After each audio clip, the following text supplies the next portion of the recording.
Now entering the Bitcoin Podcast Network. Ether is the perfect drug for Las Vegas. In this town, they love a drunk. Fresh meat. Come on, buddy. So they put us through the turnstiles and turned us loose inside.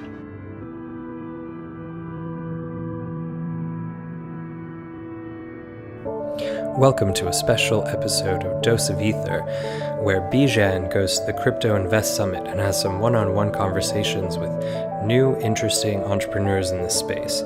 First up is Alt Market, where they're bringing crypto into the merchandising marketplace, and the release of the ODB coin.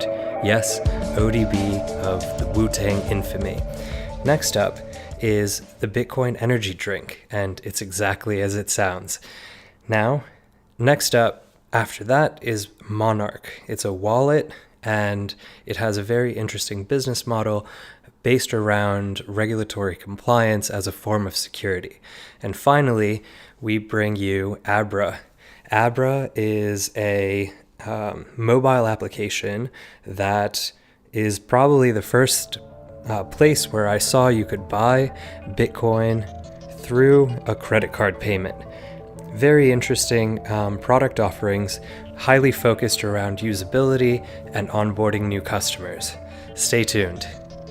I've got Bryce, CEO of Alt Market, here with Young Dirty. We got a new coin, hip hop coin, being launched today. We're going to find out a little bit about that, but first, Alt Market. So what do you guys do, and how did you get linked up with Young Dirty to be launching the first hip hop token in cryptocurrency? I'm a cryptocurrency developer. I've launched hundreds of networks. I like to say I've launched more public cryptocurrencies than anyone else on the planet would probably admit to. And from those experiences, we know how to monetize, how to launch, and how to maintain cryptocurrencies. But what we had a lack of were new ideas for them. And the one thing that's inexhaustible is art and artists. And for every artist that exists, a coin can exist for them, which represents their intellectual property, their brand. And what Alt Market did was build the infrastructure to support this broader vision of bringing creatives into the blockchain world. And is that accurate, or are you broader than just creative types? Well, no. In fact, we're focused mostly on creatives, and what we have built is a platform for the monetization of these tokens. It's a straight-up cryptocurrency exchange, U.S.-based, fully regulated, and we've created this platform in order to provide a home for these entertainment-based tokens. And there's there are more folks that can come up and monetize their own intellectual property. However, the Wild West nature of the cryptocurrency space is not conducive to protecting intellectual property. Right.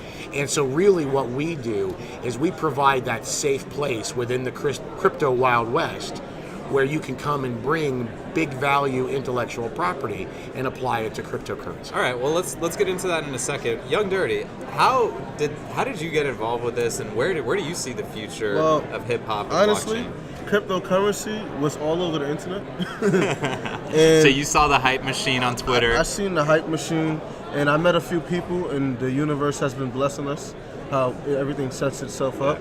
So right now, we got the ODB legacy continuing with cryptocurrency. So I think it's a good water tasting point. Yeah, and I think being at the forefront of music, yes, and then being at the forefront of technology, how much better of a mix could you be? So they used to be that you won a Grammy and a Tony and an Academy Award. Now, if you have your own cryptocurrency and you're at the top of the iTunes charts, maybe that's even better, right? Well, I think it's better for the fans, because the fans could prove who's the best fan. So let's get into it. How, Bryce, does it work if you want to? We're talking about intellectual property. Are we really talking about MP3s and protecting that intellectual property from being copied? Oh, no. Or when you say intellectual property of an artist or creator, what are you referring to? It's more a lot of the things that's misunderstood about the music industry are the ways that artists make music. And if you look just at streaming and downloads and records, that's not really the majority of the money. The majority of the money is in merchandising and tours. Mm-hmm. And when you talk about what it is that we're doing, this is a branded collectible just like a t-shirt. Except it's like a dollar bill, but instead of George Washington on it, it's got ODB. And you can still spend it just like you would spend a normal dollar bill.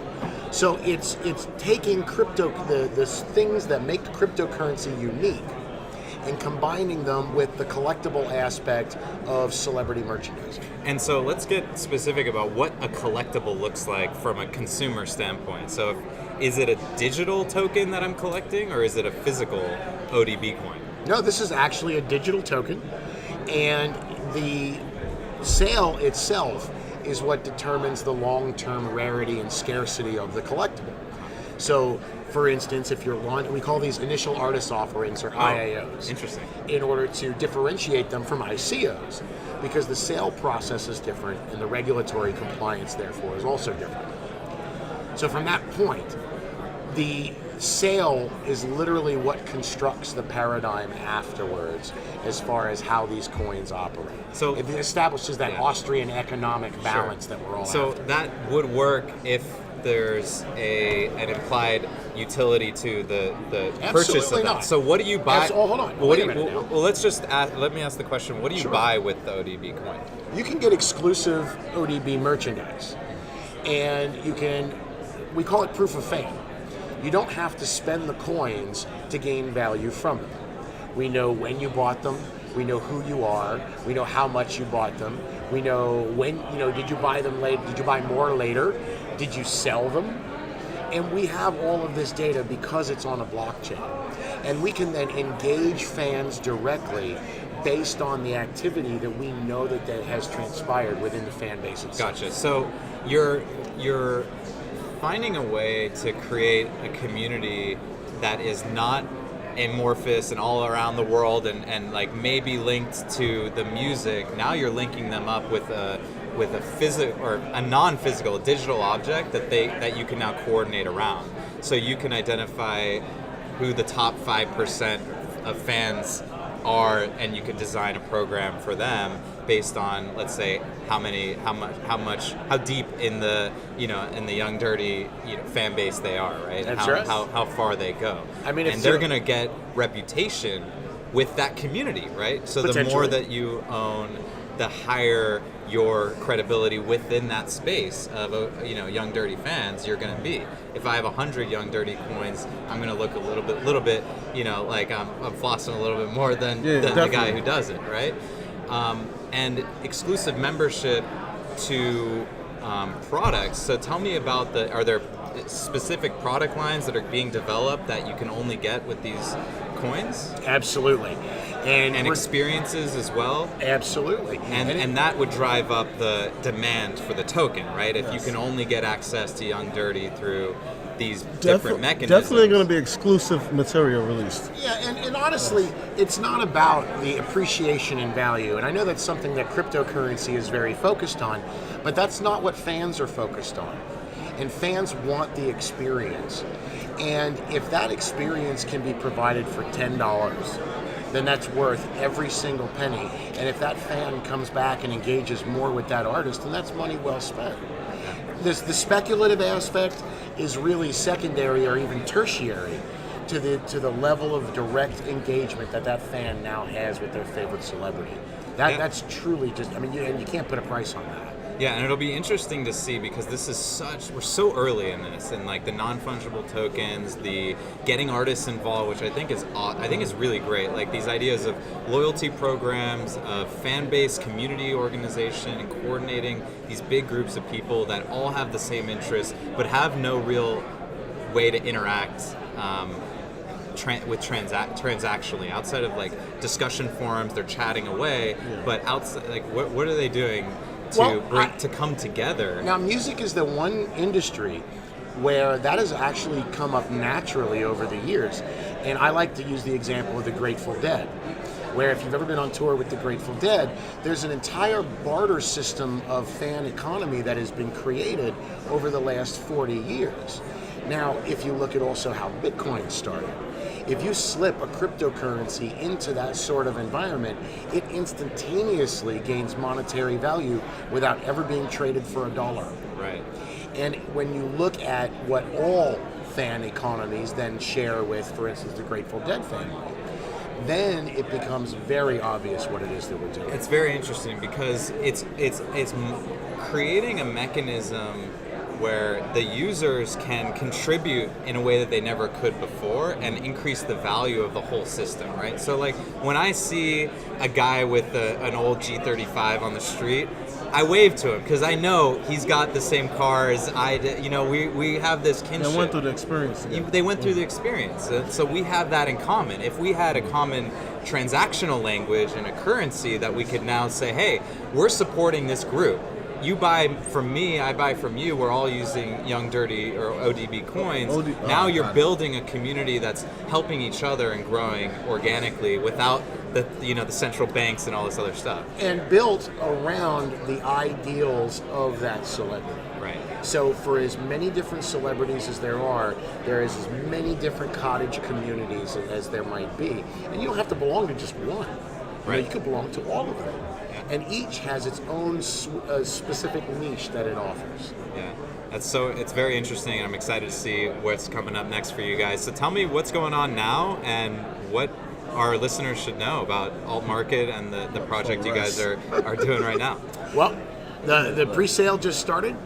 You can register on our website, alt.market, for a 5% discount when the sale begins on December 1st. And we're kind of keeping a little bit of our later implementation of this under wraps so we can keep it somewhat of a surprise. But I think it should be this will be very engaging in 2019, and I mean that quite literally. We're really excited to see what you guys come up with. Thanks for coming on the show, and excited to have you back next time when the sale is over and we're able to trade ODB coins. It's my pleasure. Thank you. We're going to tell where to find us and everything. Oh, yes, please. Now, the ODB coin is coming to a home near you guys. You know what I'm saying? It's going to be in your pockets, in your wallets. And I want to talk about the ODB tribute real fast on November 15th. We're having an ODB show for my father. Wu-Tang is going to be there. And a few more guests. I'm also performing Young Dirty Bastard.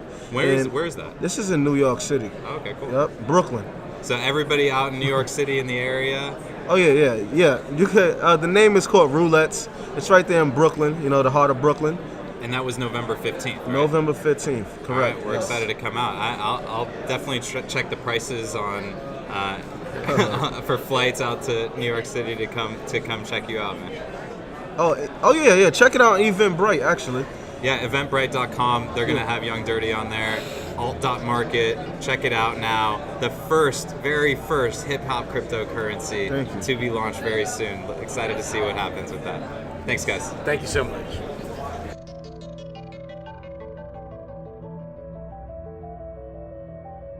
So I'm here with Sheil, and he's got a really interesting product. It's not an ICO. It's not a security token. Yeah. It isn't even a software. What are you selling, Sheil? We're going to bring the first commodity and tangible product to crypto, and we're calling it Bitcoin Energy. Bitcoin Energy drink.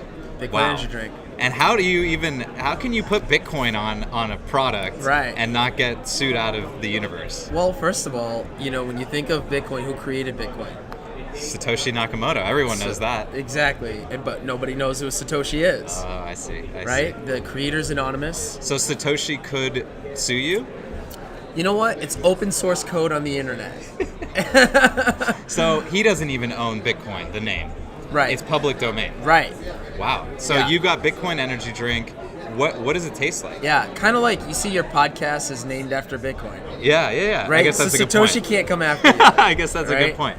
So tell us about why you think the Bitcoin blockchain community needs an energy drink. Absolutely. And I've been to now several conferences, and you meet the most brightest minds that are reshaping the infrastructure of our lives in society. Well, thank you. I'm not going to complain if you're calling us the brightest minds. It's the truth. I hope our audience won't feel upset being called that either. Okay. At the same time, simultaneously, our financial systems are changing. And we are witnessing one of the biggest revolutions of our time. Yeah. And, we've got a bunch of these developers and coders and traders and gamers. All these people are chugging down junk that is bad for their health. And they got a story that is so powerful that it isn't being told to the average person. You know, you mentioned Bitcoin to somebody, and you're gonna expect to have a 3-day Right. conversation. I can with imagine them, if I right? was carrying Bitcoin energy around, Yeah. I would have a lot of great conversations. Absolutely. I know whenever I wear a graphic tee in crypto, it's like, Yeah. oh man, you're in Tezos, yeah, let's Yes, do it, right? yes. So it's that vibe. I like that. the It's same about vibe. the community. It is about the community, and we wanted to be able to help fuel mass adoption. I always start my conversations with people with common ground. The common ground's always the number one goal, which is mass adoption. Right? We all want to succeed. The only way to get there is if we tell the story to new people that are now entering the space that want to adopt Bitcoin as a currency. And that's the thing is, if you see it in real life, if you see this Bitcoin energy drink, you're gonna start to think, wow, this is a real industry. People are moving. Right. I got to learn more about this. right? Exactly. Because you don't walk around the street and see blockchain. Right.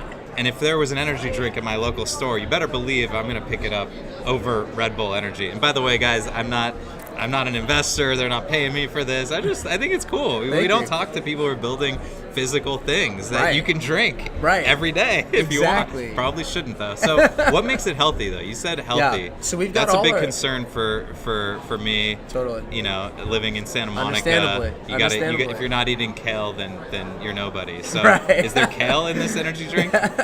No, but I'm half plant myself, so I feel you. I tell people that, you know, when you look at all the other alternatives out there, and all our competitors put junk and crazy stuff in Tons their of drinks, sugar, right? and high fructose corn syrup. I mean, I can go on for days of bad ingredients, but we've got full spectrum vitamins in our drink.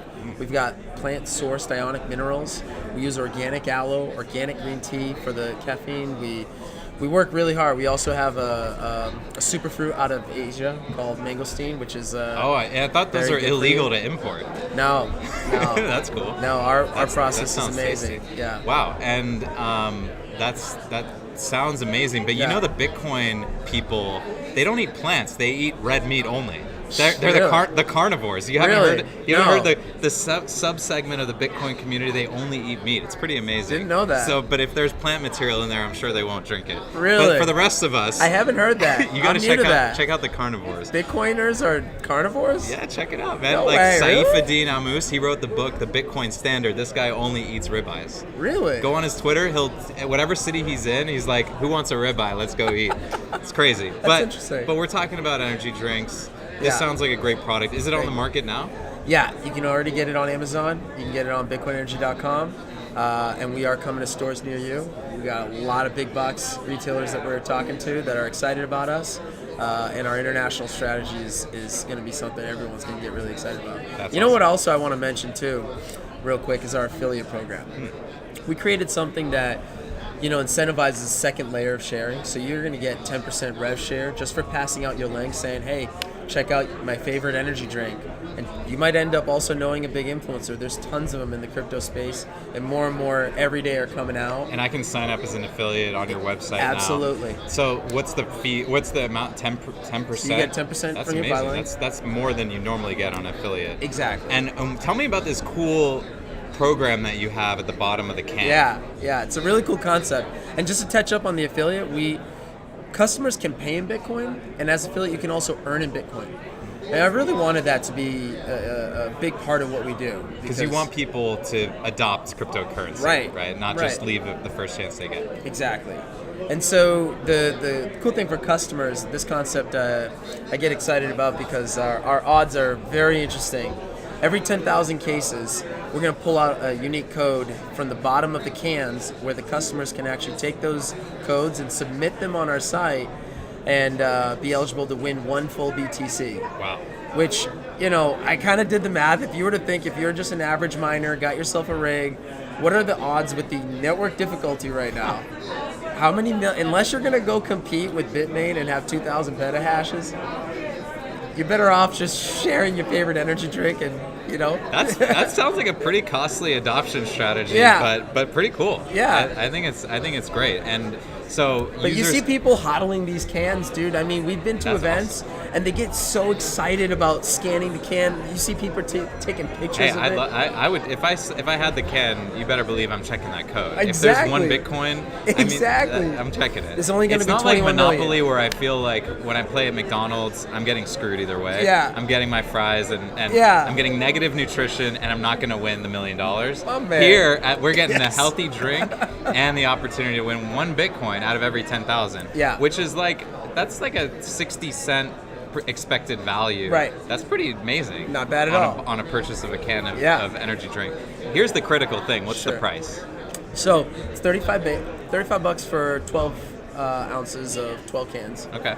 And so there's 12 chances to win in every case. Awesome. Yeah. And so we'll find them on Amazon, and then Yep. it was bitcoinenergy.com, right? That's right. Thanks, Sheil, for joining us. Thanks again, man. It was great to talk to you.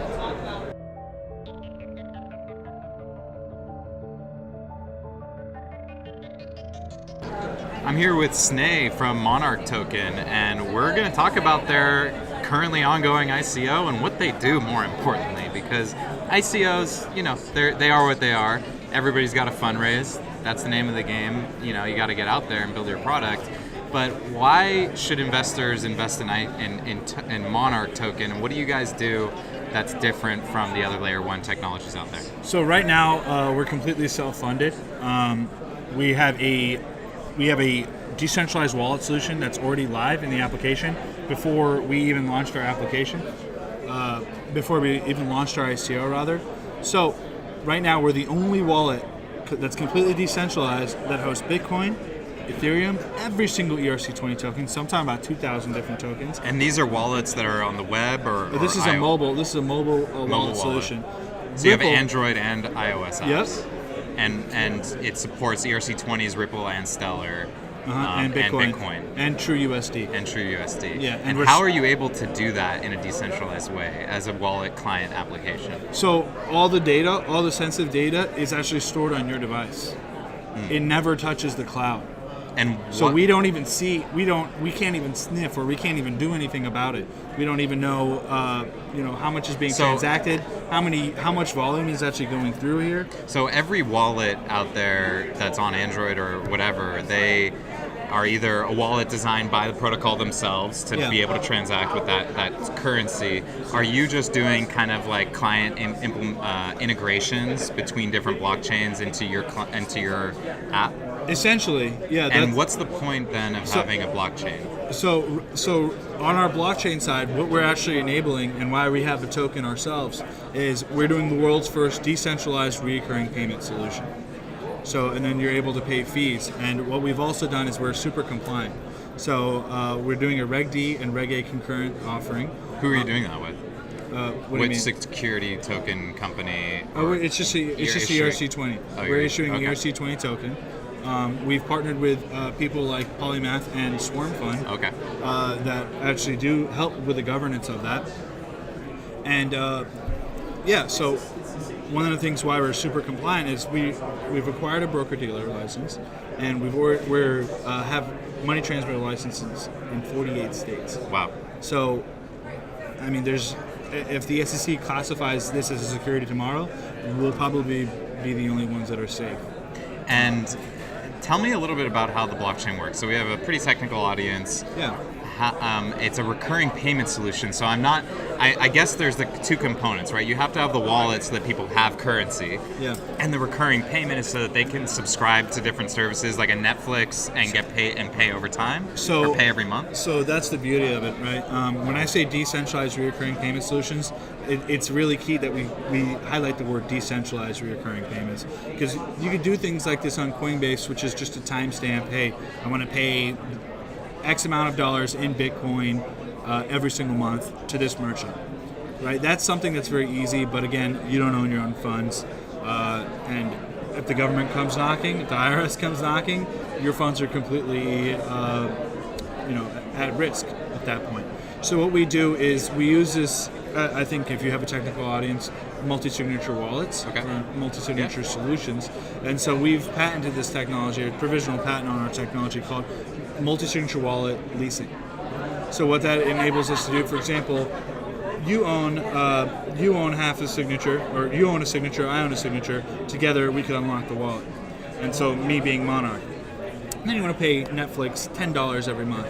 We use a digital debit card, so a digital debit card system, because again, Netflix doesn't accept Bitcoin, doesn't accept any sort of crypto, but that's fine. We don't need them to. We'll integrate with them, right? Just using a digital debit card. So how that works is with the multi-signature wallet leasing, is you say, hey, every month I want to pay the 3 stipulations: the recipient, the frequency, and the amount. And then we use API calls from places like CryptoWatch and CoinMarketCap to value how much that crypto is actually worth, or actually using exchange data, because we partner with a lot of exchanges as well. So if you want to pay $10 every month to Netflix, you essentially say, hey, for one transaction, I'm going to lease you my signature that's completely encrypted for a single transaction to this specific recipient. For this specific amount. For this specific amount, right? And if that's a smart contract. That's pretty much so. enabled. Who has the duty to execute the request? So you're essentially saying I'm authorizing Netflix to get paid, right? But it's not actually Netflix that's authorizing. You're authorizing the request. So you're giving me permission once a month to do this to that specific recipient for that specific amount. How do we control who that recipient is if you Netflix have to sign? You doesn't? sign. All right, you have a digital debit card. You sign up. You sign up with Monarch, and then once you input that digital debit card, it's a pretty much slide tool on off. Right? Do you want to pay every month using Bitcoin? Yes. Every month using Ethereum? So the digital debit card is connected to my funds how? So your digital debit card is connected to your funds pretty much using your phone, and it's an international banking license or international license. So my funds, my $10 of Bitcoin, yeah, which fluctuates every day. Yeah. I want to sign up for Netflix. I have Bitcoin today. Yeah. How do I acquire this digital debit card? So right now, what's happening is the registration process. Once you complete the registration process, you have a unique digital debit card. Once you put that in, your unique digital debit card, into the Netflix system, then we debit that Bitcoin. We take that Bitcoin from your account, and then we transfer only that amount of Bitcoin. We transfer it into fiat, and then we give it to the merchant. That's it. I gotcha. That way, it's an endpoint solution. There's no investment fund things. So there's a couple of critical areas where I think it's not fully decentralized. So number one is the Oracle problem. Is how do you even know what the exchange rates are? Yeah. Number two is the custody problem. So if I have control over my funds, but you have control over paying Netflix, well, then you have control over the funds that pay Netflix in that intermediate step, and I have to make sure that you're not going to screw me and not pay for Netflix. Absolutely. Fiat inherently is not decentralized. Right. But if you were to accept crypto, like for example, Overstock, hey, I want to sign up for the Jerky Club of the month, where they send you 3 different types of jerky, and they accept Bitcoin, then I could easily do that every single month. Awesome. Right? And so what we're really hoping for is to set up a merchant solution that integrates into pre-existing inventory solutions for online and even brick retail stores, where they could easily integrate this solution where they could actually accept Bitcoin and receive fiat for them. Because as soon as so right now what's happening is it's a Bitcoin to Bitcoin transaction. They need to know you. We don't need to know you. So there's no KYC on our end. We're relying on them to know their own customers. And then once they transfer that Bitcoin, since it's a Bitcoin transfer, not too much KYC there, except on their end, and then we KYC the merchant to transfer their Bitcoin immediately into fiat. Because remember, merchants don't want to deal with the constant volatility. They want cash now, right? So it'll be very, very easy for these merchants to have a whole new line of income stream based on crypto users. So do you guys have any merchants right now? So we have a couple merchants, really, really big merchants. So we have BitBay and Listia. So around 10 million users. Great, yeah. And you have an ICO going on right now. Correct. And what's the cap? Tell us about the rough description of the ICO, where it stands right now. So we've already hit our soft cap. So one of the really interesting things about us is we give a dividend system on our security token. So 50 cents of every dollar we make goes right back into the token holders' pockets, right? off transaction fees, and we charge under any sort of credit card transaction fees. Right. We charge under that. Obviously, we're trying to stay competitive here. And on top of that, 10 cents of every dollar that we make goes into backing physical silver on our security token. Very cool. So that's a hedge against volatility as well. Very and of course, precious metal markets and crypto, they go way back. All right, check out Monarch Token. It's monarchtoken.io. Yep. Definitely check them out. I'm excited for more adoption, more consumers, more merchants. Let's get it going. Absolutely. Drop by the Telegram and say hello. Thanks so much. Thank you.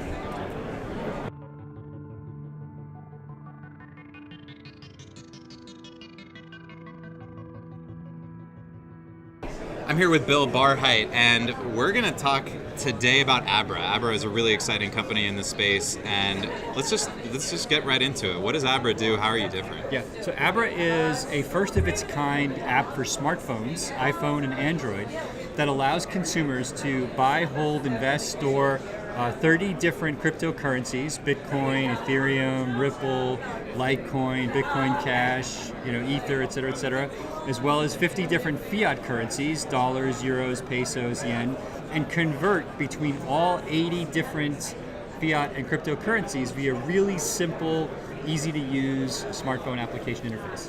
And so here's how I'm seeing it differentiated from a traditional wallet. If I download a wallet, typically it's going to be one cryptocurrency, That's not right. 80. Right. I'm going to have full and total custody over it. So if I lose that private key, I lose everything. I assume we can clarify how that part works. Yeah. But the other key thing is that if I want to transfer it, if I want to change from one to the other, that's where I really get stuck, right? I have to go to an exchange, I have to just deposit, I have to wait, six confirmations, find a buyer, Right. and then hope that my exchange rate hasn't changed significantly in the meantime. Abra makes that super easy. It's all one click. There's an exchange button in the app.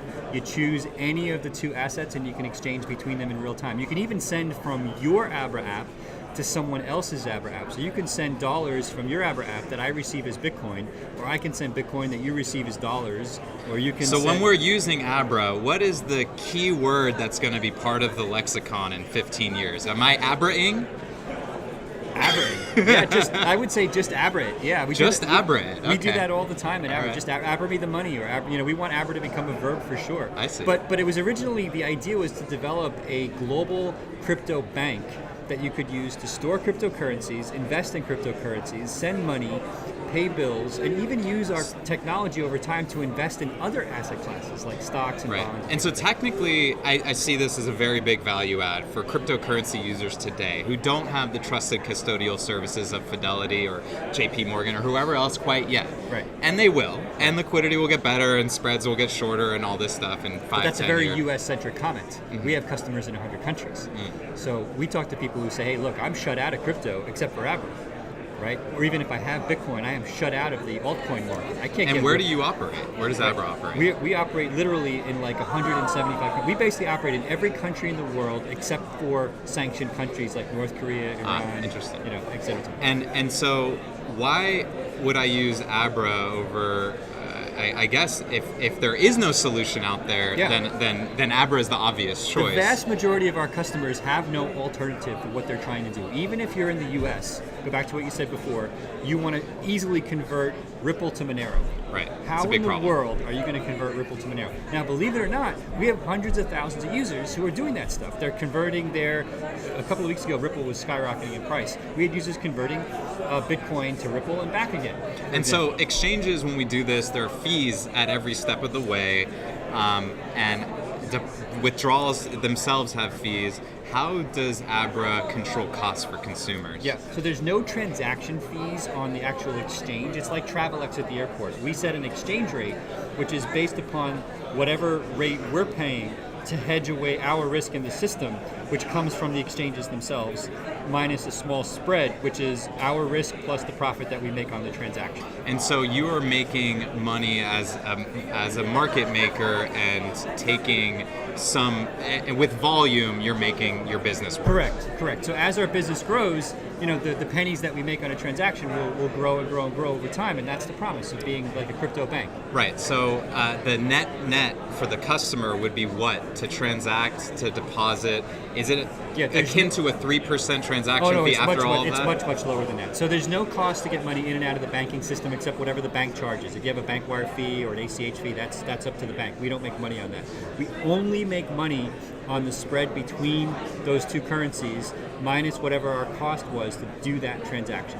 So we might be making a few basis points in profit, and so that profit might be higher if you're going euros to pesos where there's very low risk, or euros to dollars where there's very low risk, but our profit might be much lower on like Ripple to Monero, where it's a very high risk transaction. For example. So I want to talk about two other things. One is onboarding, the other is custody and who has ownership. So on the onboarding front, this is a major problem of every distributed application out there. Download MetaMask, convert fiat to crypto, crazy. Get a stable coin because I don't want to be exposed to volatility. Right. 35 steps, and 1 week later you might have some crypto if you're lucky in your account that you control with a 64-digit code, right?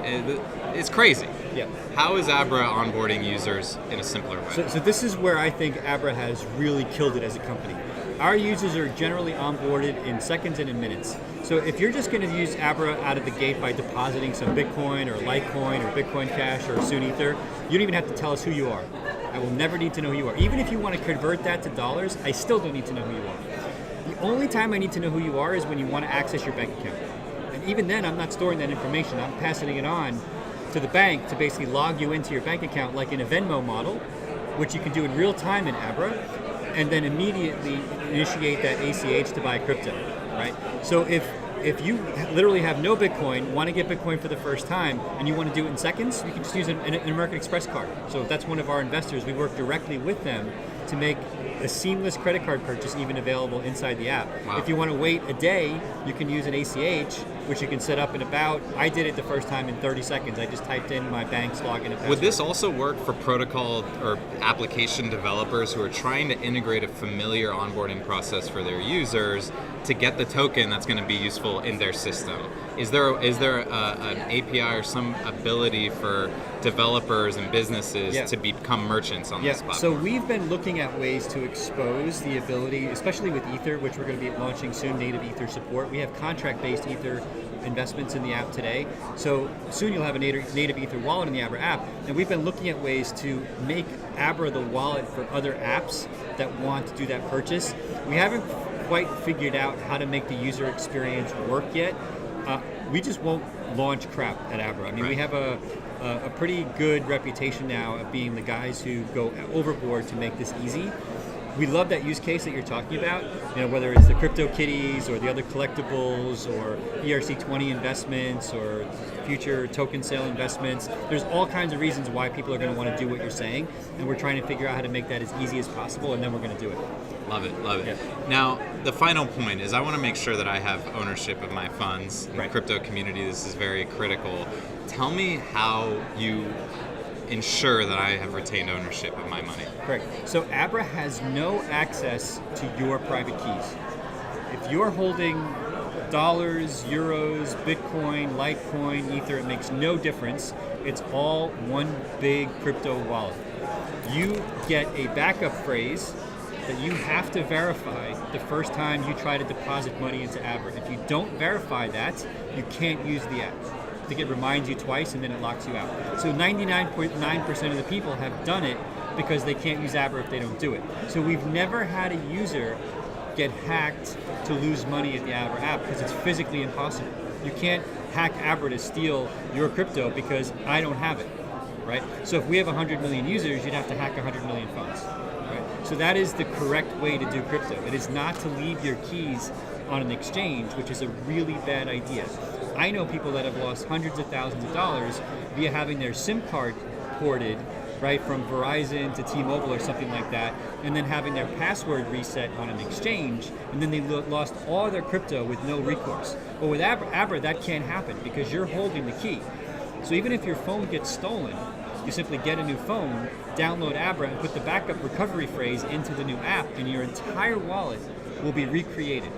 Or if you just get a new phone at Christmas time or for the holidays, right, you simply type in the backup phrase into the new install of Abra, and your entire wallet is recreated. So for customers who don't want to use a passcode at all because they're afraid of man-in-the-middle attacks or somebody hacking their LastPass or keeping a text There file is no open. passcode at Abra. But this passphrase of being able to access... That's a backup phrase that recreates your private key on the new device. Okay, very interesting. Well, this is a fascinating project. It sounds like you guys have the right attitude of building for the consumer with the use case in mind and getting it out there in a fully fleshed out vision and not an incomplete product. So I commend you for that. And I look forward to seeing more about what Abra is going to do next. And where can we find you? So just go to Abra.com. You can link from there to download the app, or you can go right to the App Store and search for Abra on the iPhone or Google Play Store. Excellent. Thanks, Bill, for joining us. And we hope to see more of you soon. Thanks.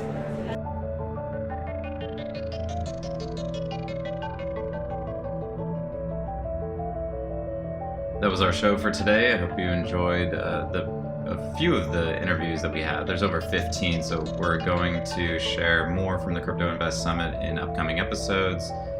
We'd like to thank the Bitcoin Podcast Network for publishing, and you, the audience. Tell us what you think. Come to the Slack room for the Bitcoin Podcast Network. We'd love to hear from you. Have a great week.